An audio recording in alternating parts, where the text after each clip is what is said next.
Hello बच्चों, welcome to mission top channel में। जैसा कि हमारे जो हाई स्कूल के बच्चों थे और इंटर के बच्चे थे, उनका रिजल्ट निकल चुका है। कुछ बच्चे निराश हैं कि हमारा रिजल्ट जैसा आना था वैसा नहीं आया। क्योंकि देखो बच्चों, कॉपी में कोई गलती नहीं हुई, कॉपी सारी सही चेक होती हैं। ऐसा मेरे भी साथ, मैं भी हाई स्कूल में ही था, मेरे भी 87.33 मार्क आए हैं। हमारे जितने इस ग्रुप के, इस चैनल के ग्रुप में हैं सब लोग, सबके ठीक ठाक नंबर आए। बेटा नंबर मेरा भी सपना 90+ का था। अगर बेटा शुरू से आप तैयारी करोगे, नंबर तभी आपके अच्छे आएंगे। देखिए, जो बच्चा अगर अभी से तैयारी करने लगा हाई स्कूल की, और एक बच्चा अगस्त नवंबर से करता है, तो इस बच्चे जो मई से कर रहा है और अगस्त बच्चे से कर रहा है, उससे तो थोड़ा डिफरेंस तो उसका रिजल्ट होगा ही। तो बच्चों, अगर रिजल्ट आपको अच्छा लगा तो शुरू से ही मेहनत करनी पड़ेगी। तो हमारी पिछली वीडियो में हमारे ये कुछ सवाल रह गए थे, तो हम आज इसको इस वीडियो में सारे बहुत ही अच्छी तरीके से समाप्त करेंगे। तो ये हमारे आउट ऑफ सिलेबस है बेटा।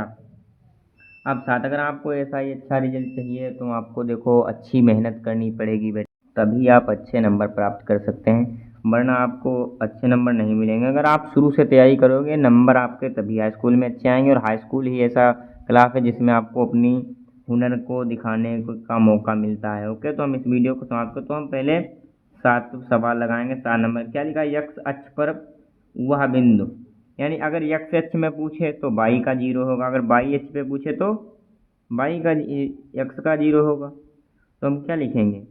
यानी यक्स अक्ष पर वह बिंदु, याद कीजिए, जो 2, -5 और -2, 9 से समदूरस्थ है। तो हम क्या लिखेंगे? तो हम अब इसको लगाएंगे बहुत ही अच्छी तरीके से समझना, क्योंकि बहुत ही इजी तरीके से, इससे अच्छा आपको कहीं चैनल पर, किसी चैनल पर नहीं मिलेगा।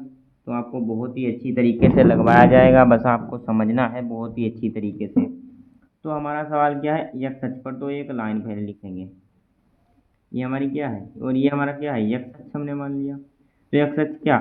यक्स कामा जीरो मानेंगे। अगर यक्स अक्ष में पूछे तो बाई जीरो, बाई अक्ष में पूछे तो यक्स जीरो। और हमारे बिंदु कौन है? 2, -5 है। और ये बिंदु हमारा कितना है? -2, 9 हो गया। अब इनको हम क्या मान लेंगे? x1/1। इसको हम क्या मान लेंगे? x2/2। इसको हम क्या मान लेंगे? x1/1। अब इसको हम a मान लेते हैं, इसको b मान लेते हैं। अब ये इनसे क्या है? समदूरस्थ हैं। क्या है? समदूरस्थ हैं। अब समदूरस्थ का बिंदु हमने आपको सूत्र बताया था। समदूरस्थ का सूत्र क्या होता है? समदूरस्थ का सूत्र बेटा क्या होता है? बताइए तुरंत। समदूरस्थ का हमने बताया था कि x2 - x1 का पूरा का होल स्क्वायर होता है। फिर y2 - y1 होता है, इसका होल स्क्वायर होता है। अब इधर भी है, क्योंकि दो हमारे हैं, दो बिंदु, तो इधर भी हम वही सूत्र लगाएंगे। x2 - x1 हो गया का होल स्क्वायर हो गया। फिर y2 - y1 का होल स्क्वायर हो गया। बहुत ही इजी सवाल है, बस आपको समझना है अच्छी तरीके से। पूरी किताब आप बहुत ही अच्छी तरीके से पढ़ना है, तभी आपको मैथ में अच्छे से अच्छे मार्क मिल सकते हैं, वरना आपको नहीं मिलेंगे। तो अब हम वैल्यू पुट करेंगे सारे सवाल की। तो हमारे इसमें x2 क्या है? x है। इसमें x1 -2 लिख दिया, होल स्क्वायर कर दिया। y2 जीरो है। अब y1 माइनस माइनस, क्योंकि यहाँ माइनस था और माइनस का ही 5 था, तो प्लस हो जाएगा, इसका होल स्क्वायर हो गया। अब इसमें हम देखते हैं वैल्यू पुट करके। हमारा x2 तो x है, और y1 माइनस, और माइनस माइनस क्या होता है? प्लस हो जाएगा, तो इसका होल स्क्वायर हो गया। अब y2 हमारा जीरो है और ये -9 है, तो होल स्क्वायर इसका हो गया। अब हम क्या करेंगे? ब्रैकेट को सोल्व करेंगे। क्या करेंगे? ब्रैकेट को सोल्व करेंगे। तो हम इसके a+b का होल स्क्वायर डालेंगे, तो क्या हो जाएगा?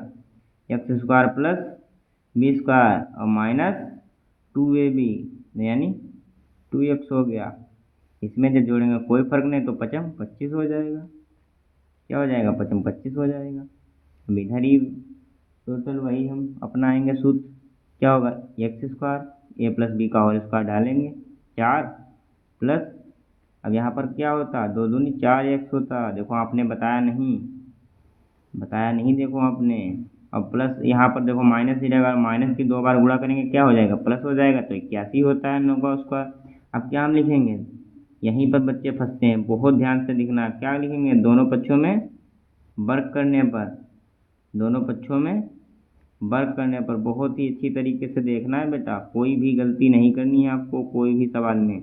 जब आप कॉन्सेप्ट समझोगे तभी बोर्ड परीक्षा में लगा पाओगे। सवाल अगर अलग आ गया तो आप कैसे लगाओगे बेटा? तो आपको हर एक सवाल को बहुत ही अच्छी तरीके से समझना है कॉन्सेप्ट के साथ। क्या हो गया, दोनों पक्षों में वर्क करेंगे तो ये क्या होंगे, ये दोनों ब्रैकेट क्या हट जाएंगे। जब वर्क करेंगे भाई तो दोनों ब्रैकेट हट ही जाएंगे, ये तो सिंपल सा फंडा है। तो 25 हो गया, बराबर इसका भी हट जाएगा, एक्स स्क्वायर प्लस 4 हो गया, फिर प्लस 4x हो गया, फिर प्लस 81 हो गया। अब 4 से 25 में जुड़ जाएंगे क्योंकि ये प्लस प्लस है, सेम निशान होते क्या होते जुड़ते हैं। तो क्या हो जाएगा, 4x हो जाएगा प्लस, क्योंकि प्लस प्लस ही है तो क्या हो जाएगा 29 हो जाएगा। अब इधर भी जुड़ जाएंगे, प्लस 4x हो गया और 81 क्या जोड़ेंगे 85 हो जाएगा। तो क्या होगा, इधर जोड़ेंगे तो 85 हो गया, 81 में 4 जोड़ा। अब इधर बेटा क्या होगा बताइए बच्चों, क्या होगा। अब हमें इसमें क्या करेंगे, पाछांतर करेंगे, उधर x प्लस में इधर है तो क्या हो जाएगा, कट जाएंगे, सेम निशान बराबर बराबर के उधर होंगे क्या हो जाएंगे, कट जाएंगे। अब ये क्या हो जाएंगे, जुड़ जाएंगे तो क्या हो जाएगा -8 है। चेंज है निशान, जब इधर आएगा ये माइनस में हो जाएगा। किस में हो जाएगा, माइनस में हो जाएगा। अब माइनस में हो जाएगा तो घटाएंगे तो माइनस का ही निशान आएगा। तो क्या आएगा 6 आएगा। जब 15 इधर हासिल लेंगे, यहाँ 7 बचेंगे, 7 से जो घटाएंगे 5, बराबर क्या बचेगा 0 बचेगा। क्या बचेगा 0 बचेगा। हम -8x अगर लिखें तो बराबर क्या हो जाएगा, क्या हो जाएगा बराबर 56 हो जाएंगे प्लस के, फिर x करेंगे 56 बचे क्या लिखेंगे 8 और माइनस के, फिर x से भाग करेंगे तो क्या आएगा -7 आएंगे। क्या होगा -7 कामा 0, यहाँ पर बिंदु क्या होंगे -7 कामा 0 होंगे। यही हमारा क्या है आंसर है। बच्चों इसको हमने बहुत ही अच्छी तरीके से हल करवाया, ऐसा सवाल आपको कहीं चैनल पर नहीं लगेगा। एक बार फिर से देख लीजिए और अपनी कॉपी बताते चलिए। अगर समझ में आया हो तो तुरंत मुझे कमेंट में बताइए, हर एक सवाल आपको बताया जाएगा। अब वेरी इंपॉर्टेंट सवाल है हमारा कितने 8 नंबर, ये वेरी इंपॉर्टेंट सवाल है, इसको आपको समझना है बहुत ही अच्छी तरीके से। ये अभी बोर्ड एग्ज़ाम में आया भी था ये सवाल। ये सवाल इम्पोर्टेंट है, बोर्ड एग्ज़ाम में भी आएगा 2027 में और 26 में आया था यही सवाल बिल्कुल, कि बाई का वह मान ज्ञात कीजिए जिसके लिए बिंदु P और Q के बीच की दूरी का मात्रक 10 है। यानी बाई का वह मान ज्ञात कीजिए, इसमें बाई का मान ज्ञात करना है। तो क्या होगा 0 कामा बाई होगा और उसके बीच की दूरी कितनी है 10 मात्रक है। इस सवाल को बहुत ही अच्छी तरीके से समझना है आपको, इसको बहुत ही अच्छी तरीके से समझाया जाएगा, बस आपको बहुत ही अच्छी तरीके से समझना है। तो हम पहले क्या लिखेंगे, एक रेखा लिखेंगे, उस पर इसकी वैल्यू को दर्शाएंगे। क्या करेंगे, इसकी वैल्यू को दर्शाएंगे। तो हमारी वैल्यू क्या है, यहाँ पर P बिंदु है और यहाँ पर क्या है Q है। यहाँ पर हमने B मान लिया। अब P क्या है 2 कामा -3 है और Q बिंदु क्या है 10 कामा 22 है। ठीक है, 10 कामा क्या हो गया 22 है। अब 10 कामा 22 है, इसमें क्या 22 का मान ज्ञात करना, इसके बीच की दूरी का मात्रक क्या है 10 है। बीच की दूरी का मात्रक क्या है 10 है। अब हमें इसमें 22 का मान ज्ञात करना, तो दूरी का सूत्र क्या होता है, हमने बताया था दूरी का सूत्र क्या होता है, √x2 माइनस क्या होगा x1 plus y2 minus y1 का होल स्क्वायर। क्या हो जाएगा होल स्क्वायर बराबर मात्रक लिख जाएगा। और ये क्या है x1 हो गया, ये y1 हो गया, ये x2 हो गया और ये y2 हो गया। बहुत ही अच्छी तरीके से समझना है आपको, कोई भी मिस्टेक नहीं, जो जो समझा है तुरंत आपको समझते चलना है। ओके, अब आगे हम इस सवाल को लगाते हैं। तो हम यानी हम वैल्यू पुट करेंगे तो x2 हमारा कितना दिया है, x2 हमारा कितना दिया 10 दिया और x1 हमारा कितना दिया -2 दिया है बच्चों। कितना दिया है बच्चों -2 दिया है। कितना दिया है बच्चों -2 दिया है और प्लस लगाएंगे। अब बाई हमारा बच्चों कितना दिया है, बाई कितना दिया बच्चों, बाई हमारा कितना दिया है बाई ही दिया, क्योंकि उसी का हमें क्या निकालना मान निकालना। और बाई वन माइनस में और माइनस माइनस क्या हो जाएगा प्लस हो जाएगा, तो बाई प्लस 3 का होल स्क्वायर बराबर 10 हो गया। अब इसके हम क्या होल स्क्वायर को खोलेंगे तो इससे घटाएंगे 8, 8 का होल स्क्वायर कितना 64 होता है। इसमें a प्लस बी का होल स्क्वायर ले लेंगे, by square plus b square 9 हो जाएगा, फिर 3 दूनी 6, 6 बाई हो जाएगा। बराबर 10। अब दोनों पक्षों में अगर हमें इसका अंडर रूट हटाना तो वर्ग करना पड़ेगा दोनों पक्षों में। क्या लिखेंगे, यहीं पर समझना है, यहीं पर बच्चे कंफ्यूज होते हैं। दोनों पक्षों में क्या करेंगे, वर्ग करेंगे। क्या लिखेंगे, दोनों पक्षों में वर्ग करने पर लिखेंगे। दोनों पक्षों में वर्ग करने पर क्या लिखेंगे बच्चों, दोनों का पक्षों में वर्ग करने पर। तो हम यहाँ पर क्या लिखेंगे, दोनों पक्षों में वर्ग। तो इधर का रूट क्या हट जाएगा, हट जाएगा रूट। तो रूट हट जाएगा तो हम संख्या अपनी वैसे ही उतार लेंगे। आप संख्या हमने उतार ली तो इधर भी वर्ग होगा, यहाँ तो रूट लगा नहीं तो इसका वर्ग हो तो क्या हो जाएगा, 100 हो जाएगा। क्या हो जाएगा, 100 हो जाएगा। अब इनका हम क्या करेंगे, पाठांतर करेंगे। Y square plus 6y। अब 9 को इसमें जोड़ेंगे कितना, 13 या 73। 73 को जब हम बराबर को उधर भेजेंगे क्या हो जाएगा, माइनस में हो जाएगा, क्योंकि इधर प्लस में था। क्या था, इधर प्लस में था। किसमें था, इधर इधर हमारा किसमें था, प्लस में था।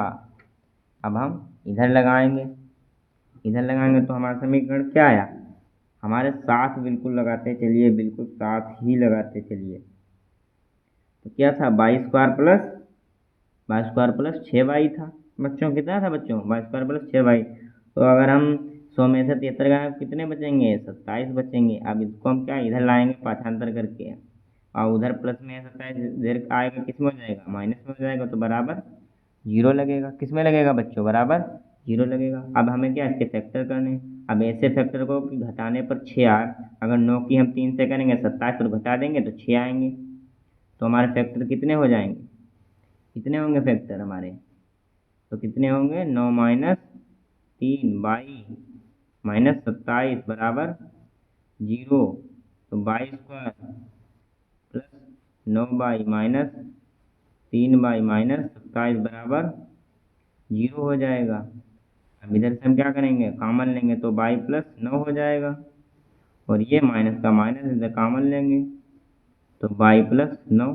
जब इसकी हम मल्टीप्लाई करेंगे तो पूरा हमारा समीकरण इतना ही आएगा, y माइनस 3 और y प्लस क्या करेंगे, y माइनस 3 y प्लस 9 हो जाएगा। ये हमारे क्या दोनों मूल आ गए। अब इसके बराबर हमें 0 रख देंगे तो हमारे क्या मूल निकल आएंगे। तो 3 आया एक, y प्लस 9 बराबर 0, y बराबर माइनस 9 आया एक मूल। तो ये हमारे दोनों क्या हो गए, दोनों हमारे मूल निकल आए। y का मान हमारा कितना आया, 3 आया, क्योंकि माइनस का मान नहीं होता। तो कितना आया, 0 कामा 3 आया। तो ये हमारा क्या है, आंसर हो गया। इसी प्रकार से आपको क्या सारे सवाल लगाने, देख लीजिए पूरा सवाल एक बार फिर से।